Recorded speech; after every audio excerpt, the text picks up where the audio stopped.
right now. Just in the last 30 minutes, the Bexar County Commissioners Court deciding that the San Antonio Spurs can play more home games, but they are outside of San Antonio. The commissioners voted to approve the team's request to extend an agreement that will allow the Spurs to play more home games in Austin over the next 2 seasons. The team will be allowed to play 2 games in Austin and 1 international game over the next 2 seasons. This deal still, though, needs to be approved by the NBA. Now to more late-breaking news this noon. All across the nation, Southwest Airlines grounded all flights this morning. Southwest reporting it was all due to technology issues. But it caused widespread delays. They're still going on. The FAA, though, has lifted that pause. Jonathan Cotto live at San Antonio International Airport with what travelers need to know now. That's right, Ursula. You know, all conditions are normal here at the San Antonio International Airport. Behind me is the check-in at Southwest Airlines, where we're seeing about 7 delays, about 5 flights that are scheduled to be on time.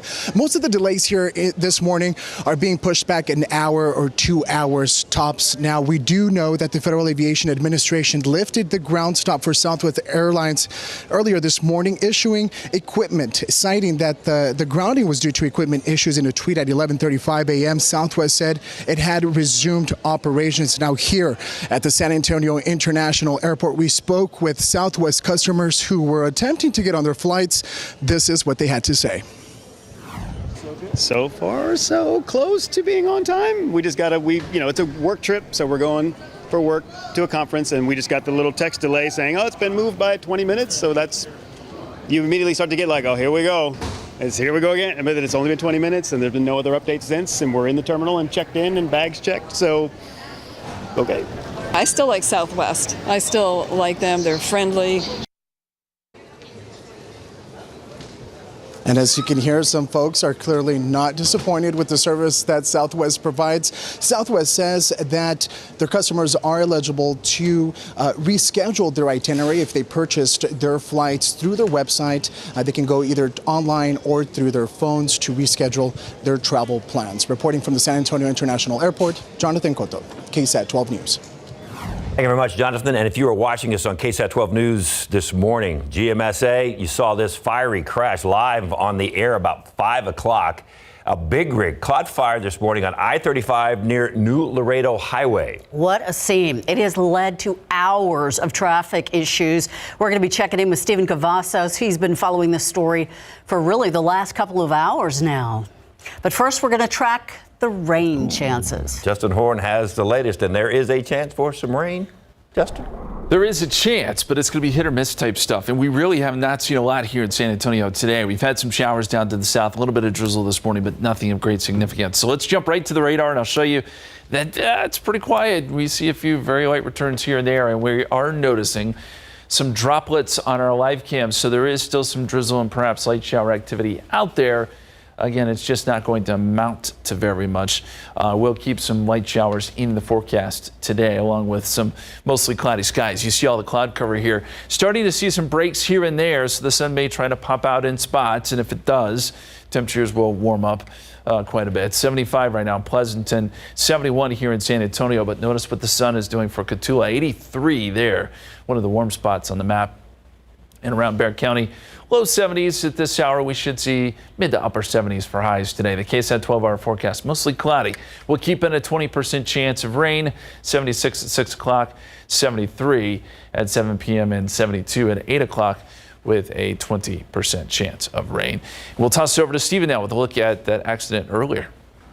Yeah, Justin, well, we are still in the midst of the cleanup process. Check this out, guys. Earlier, we saw white coating that looked like it was being sprayed out along 35 at New Laredo Highway, and that's actually an absorbent because plenty of diesel actually spilt out there along that corridor.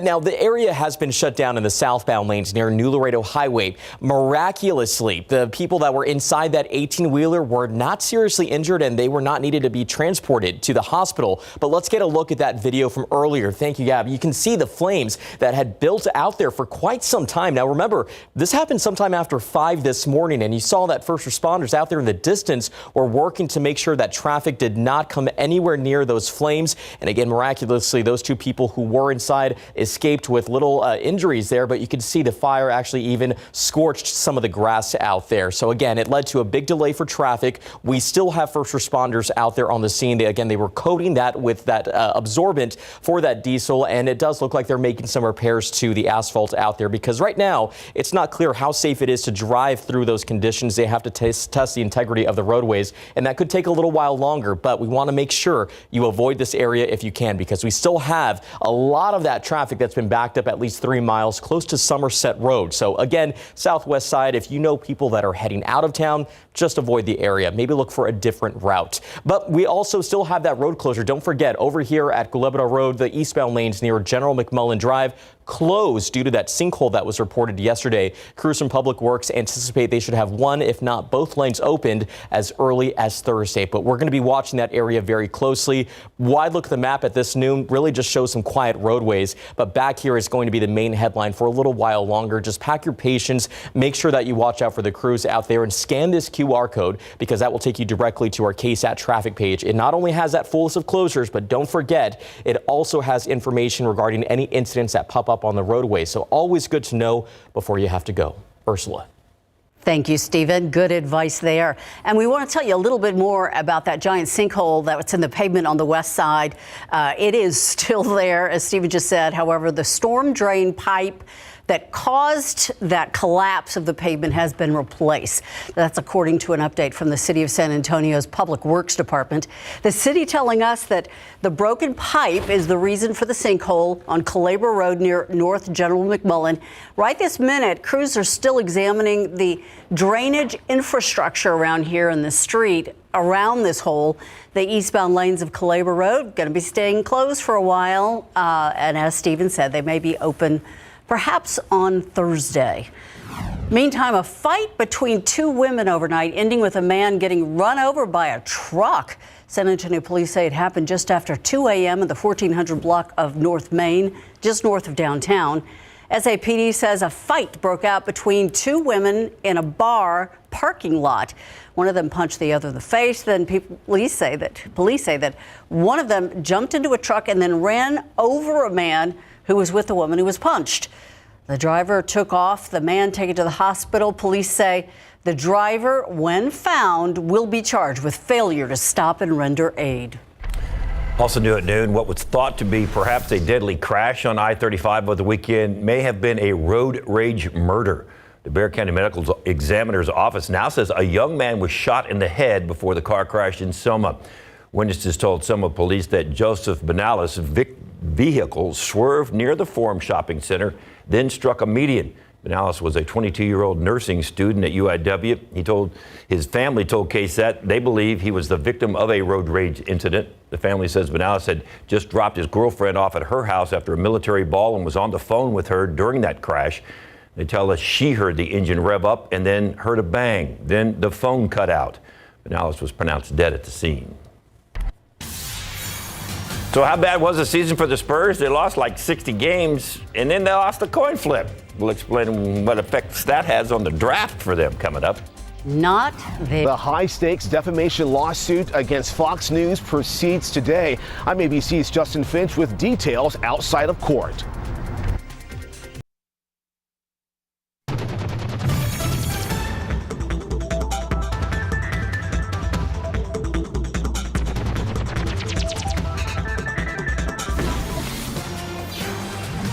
Dominion Voting Systems defamation trial against Fox News Channel is resuming today after a couple of days of delay. Dominion is claiming the network knowingly aired false claims about its voting machines, saying they were rigged against former President Donald Trump in the 2020 election. ABC's Justin Finch reports legal experts say the trial could test the limits of First Amendment protections. In Wilmington, Delaware, the high-stakes defamation trial against Fox News Channel begins today. Fox attempting to defend itself from Dominion Voting Systems' $1.6 billion lawsuit alleging Fox knowingly aired false claims about the voting machine company following Donald Trump's 2020 election loss. Fox lawyers calling the suit a political crusade in search of a financial windfall. Dominion arguing Fox News host and its guest wittingly and repeatedly smeared its reputation with false allegations that Dominion rigged his voting machines to ensure a Joe Biden victory in 2020. There has been a massive and coordinated effort to steal this election. Former Trump attorney Sidney Powell appearing on Fox several times, making claims the judge has already declared were clearly false. Fox host Tucker Carlson later texting Powell saying, "I hope you will prove that very soon. If you don't have conclusive evidence, it's a cruel and reckless thing to keep saying." But days later, Carlson saying this on TV. We've heard a lot over the past few days about the security of our electronic voting machines. And this is a real issue. Dominion argues Fox knowingly broadcast false claims about the election and the voting machines to boost its declining viewership. The trial resuming now after delays on Friday and Monday, which the judge did not explain. But the Wall Street Journal, also owned by Rupert Murdoch, reports the interruption came as Fox was exploring possibly settling the case. And top Fox News hosts and executives are expected to testify during the trial, and a white tent has been set up to block the view of witnesses entering and leaving the court. Justin Finch, ABC News, Wilmington. Outside with live cam. I swear I saw some raindrops on that camera earlier, but maybe I was. It was kind of misty, drizzly out north of town. Yeah, the other live cam does have some drops. Oh, okay, You're not wrong. We do have some misty, drizzly situations going on here around town. Nothing that's very heavy, but there is a little bit out there. The aquifer dropped big time today. It dropped a foot to 634 even. Just another sign that we do need some good, significant rain. Molds are in the high category at 1,540. Oak is moderate at 120, but on its way down, and pecan is low. We investigate our rain chances this week. We talk about Fiesta, and I think you're going to like the weekend forecast. It's coming up.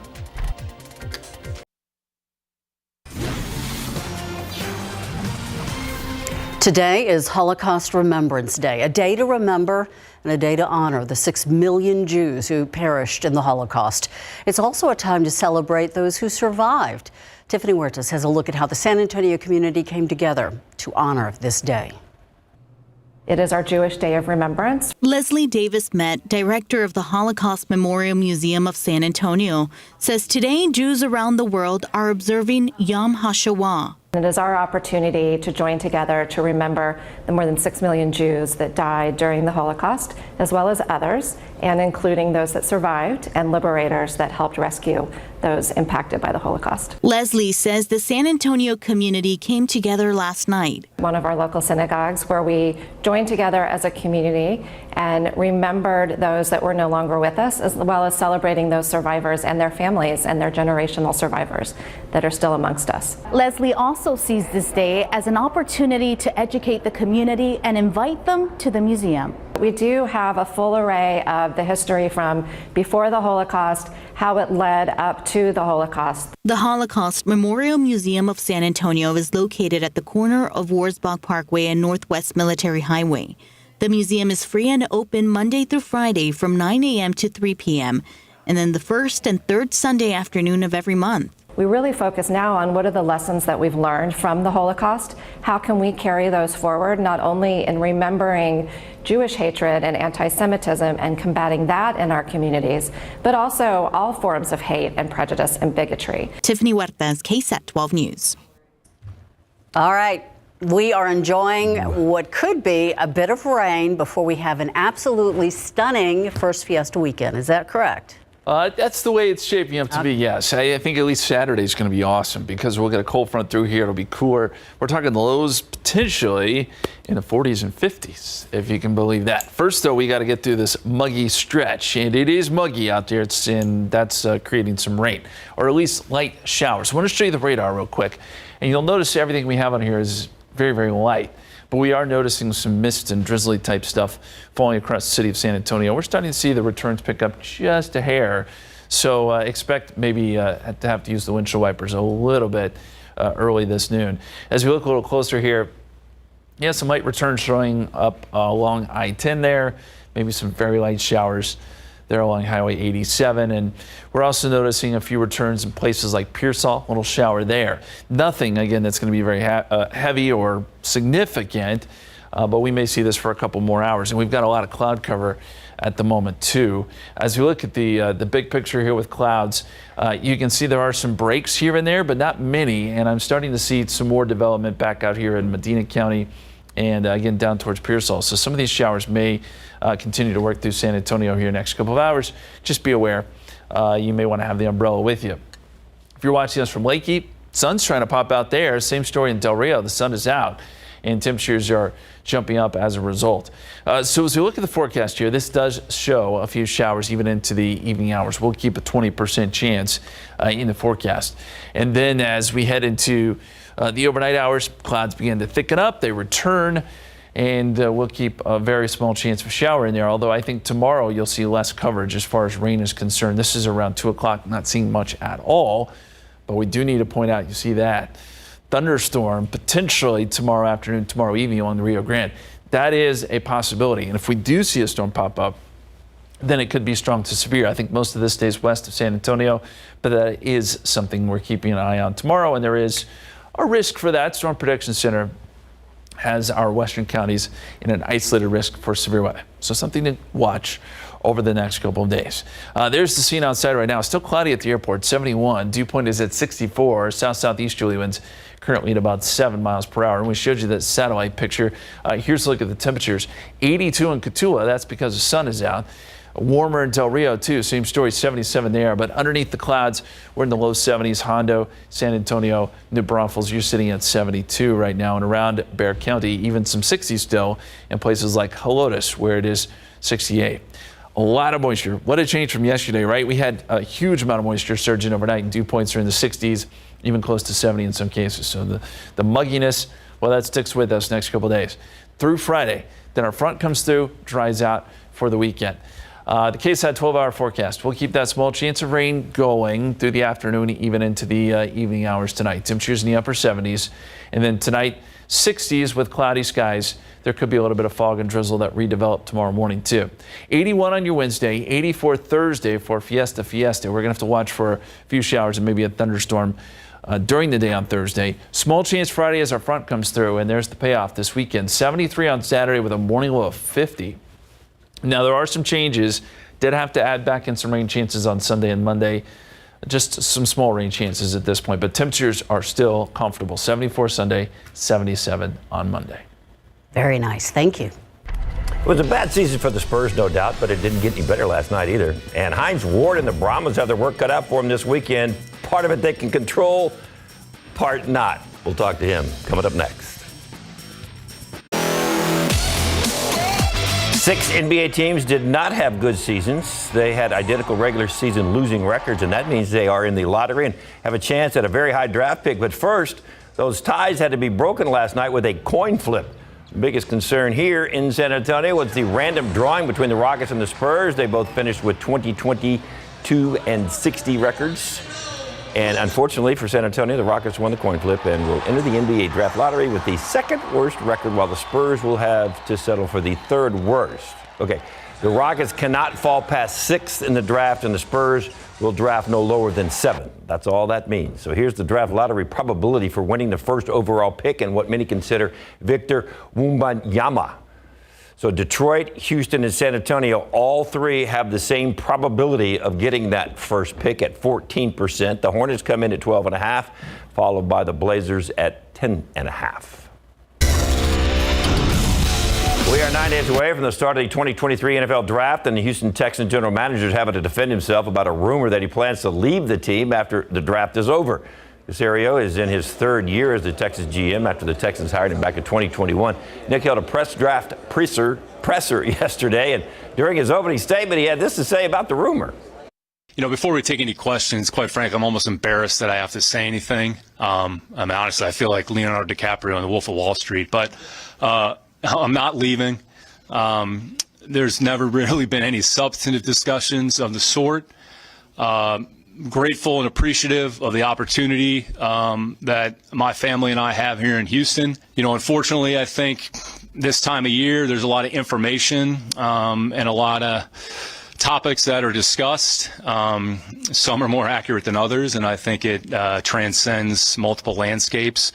But I can't. I'm honestly, I'm almost embarrassed that I have to say anything, but I feel like I have an obligation to to make that statement. He also said he's got no idea where the rumor started, and that maybe the Houston media can do some digging to find out. Earlier this morning, San Antonio Brahmas head coach Hines Ward joined us live on GMSA at 9.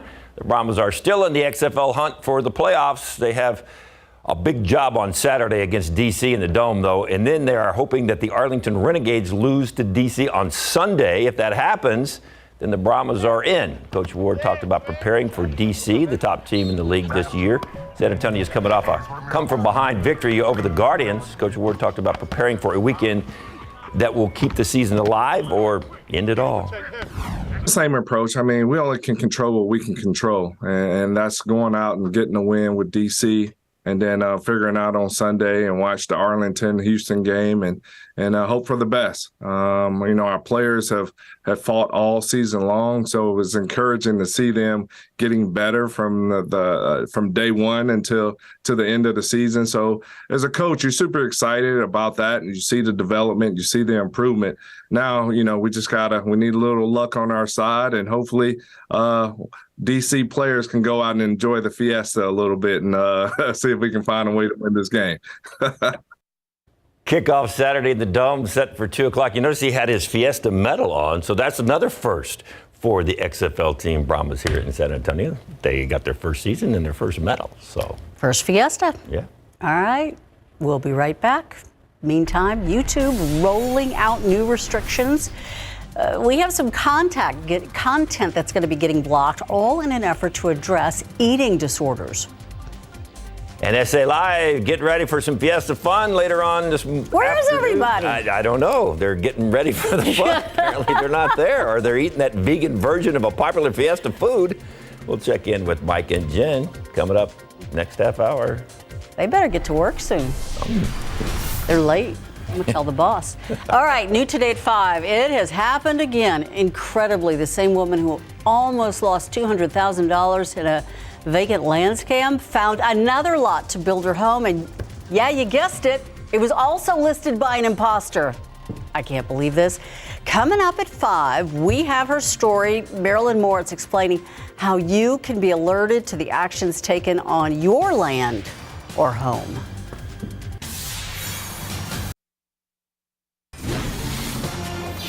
An 84-year-old white man in Kansas City, Missouri has now been charged with first-degree assault for shooting a black teenager who just went to the wrong house to pick up his younger brothers. When Ralph Yarl knocked on the door, this man answered and was shot twice. Prosecuting attorney Zachary Thompson said at a news conference that there was a racial component to this case. Yarl's aunt says that after her nephew was shot, he was able to run for help, but was twice turned away by neighbors. Finally, at the third house, he was able to get help. However, he was told to put his hands up and get on the ground. And that was when he got on the ground, like he passed out. And he was finally able to get the help. Yarl is now recovering from the Thursday night shooting at the home after being released from the hospital. The shooting outraging a lot of people in Kansas City and across the country. The assault charge carries a penalty of up to life in prison. Now the latest on the case of the American Wall Street Journal reporter seized by Russia on alleged spying charges. The U.S. and his newspaper say the claims are completely fabricated. Even Gershkovich appeared in court this morning. ABC's Patrick Revel tells us that he had a smile on his face, and it was the first time we have seen him since his arrest. This morning, the first clear sight of Wall Street Journal reporter Evan Gershkovich since his arrest nearly 3 weeks ago. The 31-year-old American in a Moscow court for an appeal hearing against his detention on alleged espionage charges that, if convicted, threatened to keep him in prison for 20 years. Placed in a glass cage, Gershkovich smiling at reporters. The judge denying a request for bail and ordering him back to prison on the charges the Biden administration, his newspaper and colleagues colleagues say are categorically false. Afterwards, the US ambassador, Lynn Tracy, speaking on the steps of the court. The charges against Evan are baseless, and we call on the Russian Federation to immediately release him. In an interview with the Wall Street Journal, Gershkovich's parents saying they received this letter from him dated April 5th, writing in Russian, he's not losing hope. It's what's one of the American qualities that we absorbed. Be optimistic, believe in happy ending. The other American considered wrongfully detained by the US, former Marine Paul Whelan, has now been in detention more than 4 years, also on espionage charges. Whelan's family this week criticizing the Biden administration, saying they fear he could be overlooked again following the high-profile prisoner swap for WNBA star Brittany Griner late last year. The White House has now responded, saying that Paul Whelan's case is important to the president. But the question now really, can the US and Russia find a deal to free both men? And how long might that take? Patrick Reevell, ABC News in London. The Supreme Court deciding another case of religious freedom. This time it's for a worker who refuses to work on Sunday because of his observance of the Sabbath. That case centering on Gerald Groth, a U.S. postal worker who requested not to work on Sundays. But when the company began needing Sunday hours from him, efforts to accommodate got complicated. The U.S. Postal Service eventually decided it could not allow him Sunday off, so he sued. He is citing a federal rule that makes it unlawful to discriminate against an employee based on religion.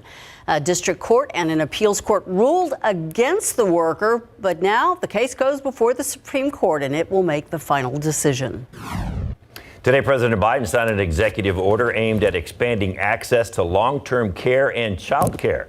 The order issues more than 50 directives across nearly every cabinet-level agency. Federal agencies will be directed to identify grant programs that can support child care and long-term care for people working on federal projects. Agencies must consider requiring companies seeking federal job-creating funds to expand access to care for their workers. The executive order will also require the Defense Department to improve affordability of child care for military families. YouTube now working on national eating disorders with the National Eating Disorder Association, trying to eliminate content that encourages this epidemic that is now occurring in young people. The company making changes, including blocking some content that may promote poor eating habits, such as sites that basically offer you a how-to manual to restrict your calories. YouTube will ban children under the age of 18 from even seeing videos discussing disordered eating. It's also adding information to sites to promote mental health support groups. We may age restrict content where an individual may be describing binging or purging or calorie restriction in the context of their journey through recovery, but in doing that, maybe introducing or describing information that could serve to as a trigger to those who may be viewing it. The statistics are tough. YouTube says it had over 1.4 billion views on mental health content in the U.S. in 2021. It says that it's also now working to produce a YouTube video series on eating disorder information. More states joining the effort to break up Google's digital advertising business. 9 more states joined the federal government's antitrust lawsuit against the tech giant. The Justice Department accuses Google of illegally monopolizing the digital advertising market by gobbling up rivals. The DOJ says Google does this through anti-competitive mergers and by bullying publishers and advertisers into using the company's proprietary products. Google is fighting that lawsuit. Take another look outside with live cam. We are tracking not storms, but drizzles. Yeah, some light rain working its way through San Antonio. It's hit or miss. It's, again, nothing very heavy. There are some heavier showers trying to develop just south of town. Let me show you the radar once again. If you're heading out the door, go ahead and grab the umbrella just in case you run into one of these showers. Looks like we've got a little piece of energy working through San Antonio at this hour, and we're seeing some very, and I mean very light returns here across the city. So this amounts to nothing more than some very light rain or drizzle. But we are noticing some heavier showers down around Pearsall along I-35 south of Divine near the Bigfoot area. Seeing some of this activity flare up. We'll see if some of this works towards San Antonio next hour or so. But it does look like we have a little piece of energy working west to east across the area, and that's helping to flare up some of these showers. As we look at the satellite picture, we're starting to see some clearing developing over the hill country, and that is working towards Bexar County. It's still cloudy here, though. We've got another hole in the clouds down here across parts of Wilson County. So bottom line, mostly cloudy today, but there certainly could be some sun from time to time. And once we do see some sun, temperatures will jump up into the mid to upper 70s. 71 right now, 75 Pleasanton. We've seen some sun Creosote Springs to Cotulla, which has boosted temperatures into the 80s, but now clouds starting to roll in there. And the 70s for the most part here around San Antonio at this hour. So our KSAT 12-hour forecast, 76 at 3 o'clock. We'll keep in a small chance of rain, by the way, even into the evening hours. 76 at 6 p.m. And as we get into tonight, dropping into the 60s, very muggy. And tomorrow looks pretty similar. Maybe rain chances a little bit lower. But we'll talk about the rest of this week Fiesta forecast in the weekend, too, which includes a cold front coming up here in just a few minutes. Thank you, Justin. A baby killed. The mother also attacked and shot. It's shocked an Alamo Heights neighborhood and the city entirely. We're hearing from the 28-year-old mother now. Mariah Claire was shot multiple times. The accused suspect, her ex-husband, Stephen Claire. Mariah says in an effort to co-parent, her ex would visit the kids regularly. But on April 10th, she says one of those visits took a violent turn. After shooting her, she says Claire then went to look for her children from a previous relationship, but they had escaped. Mariah adds the next targets were her own girls with her ex. An 11-month-old has now died, a 3-year-old severely injured. Now she's afraid this nightmare isn't over if her husband, ex-husband, bonds out of jail. He lives 2 minutes down the road from my children's school. The 2 children that he just hunted. Stephen Claire is currently charged with 2 counts of aggravated assault with a deadly weapon and capital murder of a person under the age of 10. It's another case that sparked nationwide attention back in 2019. Hundreds of volunteers searched for a missing San Antonio mom and businesswoman. When the remains of Andreen McDonald were found, her husband Andre was arrested and charged with murder. An explosive trial filled with drama and controversy resulted with Andre spending less time in jail than many expected. The Texas Crime Stories podcast episode, The Murder of Andreen McDonald, explains why, and it is out now. You can check it out online at KSAT.com, on our YouTube channel, or wherever you get your podcasts. Plans for a new elementary school to replace Robb Elementary are moving forward in Uvalde. The school district there approved the schematics for the new school during a regular meeting. Community members had a chance to see these plans during several recent meetings, including one just last week. We have those on our website, KSAT.com. The district hopes to break ground later this year. Meanwhile, the Uvalde ISD Moving Forward Foundation is still raising money for the new building. At last check, it has raised about 70% of its $60 million goal. If you're a San Antonio ISD full-time employee, get ready. You're about to get a pay raise next year. The Board of Trustees approving increases for all full-time permanent employees. That pay increase ranging from 3% to 9%, depending on employee seniority. And they are set to go into effect in the 2023-2024 school year. The nearly $20 million compensation package is the largest in SAISD's history. Today is tax day, and if you're worried about getting your IRS forms turned in, you may have some options to get some more time.